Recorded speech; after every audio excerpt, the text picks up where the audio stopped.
Like really light. That's because it's carbon fiber, man. Carbon fiber? Yeah. Sounds spooky. I can pretty much lift it with one hand here. And I can lift it up pretty good here. Oh. And it's a comfortable 42.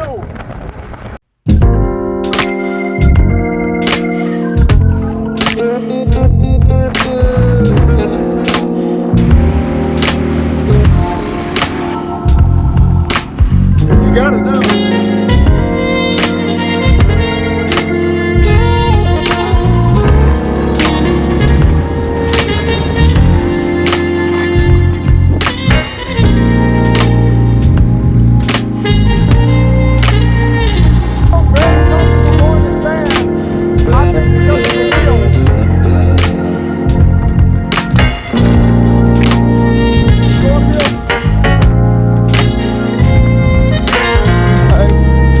Y'all, so we received our first carbon fiber e-bike that's also like a chopper Harley Davidson style e-bike. We've never had one of those before. So the thing with carbon fiber bike is they're supposed to be like lighter than normal bikes, and they're supposed to be a little bit smoother and easier to maneuver. And that's probably why, although this is like a moped style bike, it only weighs like 86 pounds. Maximum weight of the rider is 400 pounds. Now the interesting thing is this bike also has a 2,000 watt motor with a 3,800 watt peak. So usually that's going to send you definitely over 30 miles per hour, but me and my bro and fellow e-bike connoisseur Tayo I'm going to test that out. This bike also has a 48 volt, 30 amp hour battery advertised to go 80 miles to charge. We're going to test that out too. And this bike is the Wallke Titan X1. Another great thing about this e-bike is most e-bikes have a 4-inch wide tire. This bike has a 5-inch wide tire. I only had one other e-bike that was almost around 5 inches wide. It makes your bike ride way more comfortable, especially when you're off-road. Like, you don't feel any bumps or anything because of that extra air that you have in your tires. To purchase this e-bike, feel free to use my link and my code in the description below to get a discount. So what we're going to do is unbox this, put this bike together, go through all the features and see is this the best carbon fiber e-bike that we ever reviewed on this channel, I guess. It's the only one we ever reviewed, so. Also, I am still doing an e-bike giveaway. If you want to be in the giveaway, you have to be subscribed to the channel. And then you have to comment below what type of e-bike you want. You want this e-bike? You want a more moped style e-bike?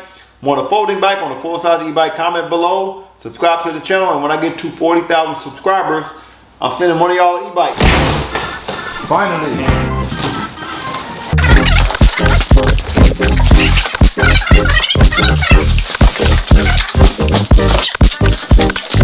We got to put the front fork on.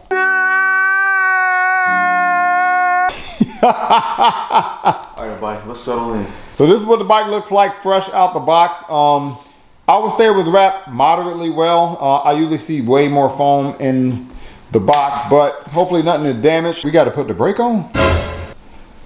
In order to take our front fork off, we do have to use a Allen wrench and unscrew it on this side over here. Slide our front fork out that way. What'd you say? This whole bike's in pieces. It's in pieces? Look, how is this not? Did y'all take this off? So this is what the bike looks like fresh out the wrapping, and it doesn't look like anything was damaged.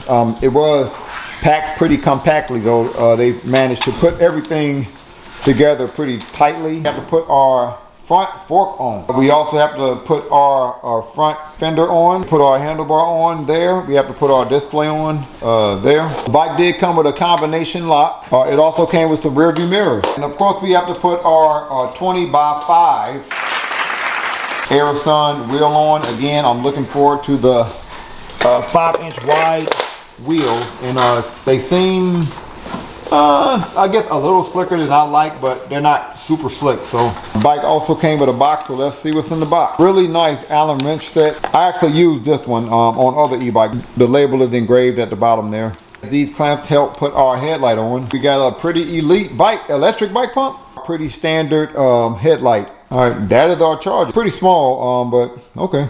And it also came with our owner's manual. Let's look into this a little bit. Instructions seem pretty clear. I always like it when they include pictures. It looks like it does go through your advanced settings, which is good. Some information about the warranty here. I guess the first thing we put on is our front fork so that we can put our brake on and eventually our wheel on. So in order to get this front fork on this bike, we're going to have to unscrew all of this. We're going to have to take this handlebar off. We have to make sure that this is on the top because it helps lock it in place.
We got this bike put together, took us about an hour. Now this bike is pretty long for a, I guess, cruiser style e-bike. It's about 6 feet 7 inches from wheel to wheel, but part of that is because the wheels are a bit wider than most. The seat was just not adjustable, and its distance from the floor is about 2 feet 8 inches. The handlebar, which is pretty adjustable, I guess you can really adjust it this way, the angle.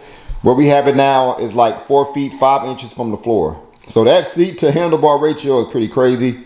Kind of reminds me of a Harley Davidson bike, you know what I mean? I do want to mention that we had to make sure that these cords were within the front fork here and not lying on the outside. Again, love the fact that our tires are wider than 4 inches. Every time I've had a bike like that, it added a lot of comfort to your ride. This is by far the most interesting looking bike that I've reviewed on this channel, or maybe one of the most interesting looking bikes, but what y'all think of the look? Y'all comment below, let me know. Look at that suspension.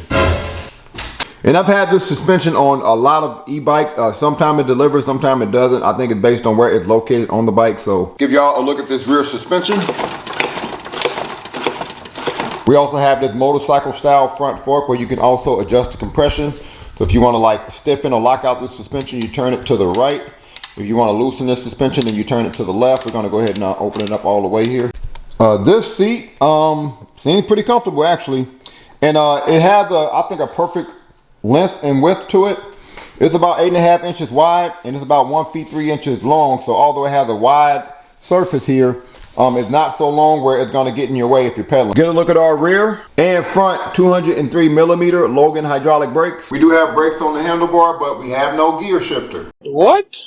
Because this bike only has one gear. And I'm not a fan of an electric bike only having one gear, because that means if you're using any type of electrical assistance, you're going to be ghost pedaling, you know what I mean? Only way you can really use the pedal and semi get any kind of workout in is if you don't use the motor at all. I am a fan of the I think the plastic ones just get damaged too easily. And this battery, I would say, is semi-standard. I've seen it on several other e-bikes, which is good. You want a standard battery. This battery is removable, although you can charge the battery while it's on the bike by putting the charger in there. Take the key that it came with, put it in here, turn it, then you can take this battery off. But to turn the bike on, we're gonna hit this power button on the battery. So we're not gonna turn this bike on, but we have to use our key fob starter to turn the bike on. So we're gonna click this button in the middle twice. And that turns our display on. I love having anti-theft features. Some basic information on our display. Look like we have our odometer here. How long have I had the bike on for, our average miles per hour. We have our battery life here. We did just fully charge the battery. And that's our speed calculator. Pretty sure you can change that from miles per hour to kilometers. Here under our display, look like we do have a USB charger that you can use to charge your phone. Our right handlebar, look like we have a horn. We also have this hard rubbery handlebar grip, not soft at all. We also have a twist throttle for throttle only. On the left side of our handlebar, we have a panel. If I click that button, that turns my standard but pretty bright headlight on and my rear light on. And that rear light is also a brake light. I'm gonna click the I button. Looks like the information at the bottom changes. I click the plus or the minus button. That'll change my, I guess, pedal assist mode. I'm gonna click the plus button here. And then we're gonna look over here. That goes to eco mode. I click the plus button again. That goes to tour mode. I click it again. That goes to, what's that say? STD. That also determines how fast we go in throttle only. I do have advanced settings on this bike. If I want to go into my advanced settings, I'm gonna press and hold the plus and the minus button. And these settings are a bit easier to navigate than most. From here, I just click the minus button to navigate up and down. If I want to change a setting, then I click on this button. There's a button here that does not have a label on it. I click that button to change a setting. So here's my unit. I click that button. I can change that from kilometers to miles per hour if I want to. It's on miles per hour, it looks like. So I'm gonna keep that value. I just come down to the bottom and I click that button that's not labeled, and then that'll take me back here where I can go up and down again. That's how bright we want our display. Click that button again, and change my setting, make it as bright as possible. Auto off, I'm gonna change my minutes. Change your battery voltage. Decide if you want a password for your settings menu, your base settings, your advanced settings. Let's see what that's at. We currently have that at yes, but I guess you can set that to no, but we're gonna keep it at yes. And then here you can set your password. So we're gonna exit out of that, and we're not gonna go into the advanced settings. If you wanna know the password by default, comment below, let me know. But to navigate from one number to the next, you're gonna press the plus and the minus button, right? That's how you go from one number to the next. You can barely see it. The border of the box is highlighted blue when you're on that number. And then you click that button here, that button with no label. You click it, and then you can change that number, right? So after you put that password in, you go into your advanced settings. Look like we have a lot of them too. This is your speed limit. I'm gonna click that button with no label, and then I'm gonna click it again so I can change my value. Look like the max is 67 kilometers per hour. Assist levels. Okay, so you can determine how many pedal assist modes you want. So we can go from 3 to 5. Look like we have our, we're gonna go to our start sensitivity. So I guess that's like our pedal assist sensitivity, which is interesting on a bike with only one gear. So I'm gonna click that information button. Doesn't look like I can change it. Okay, let's go to start strength. Doesn't look like I can change those. Maybe that's because I only got one gear, so.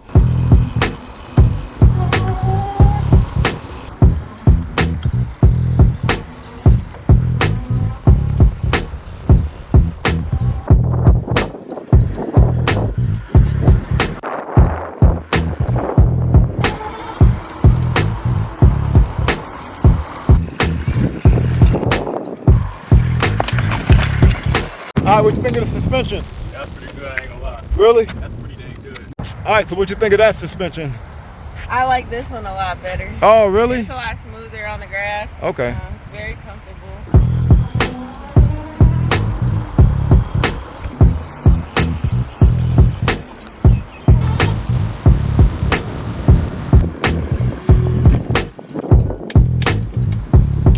So we're now about to try out these Aerosun tires. Gonna go through some gravel. And I know these are not all-terrain tires, but figure we test out the grip anyway.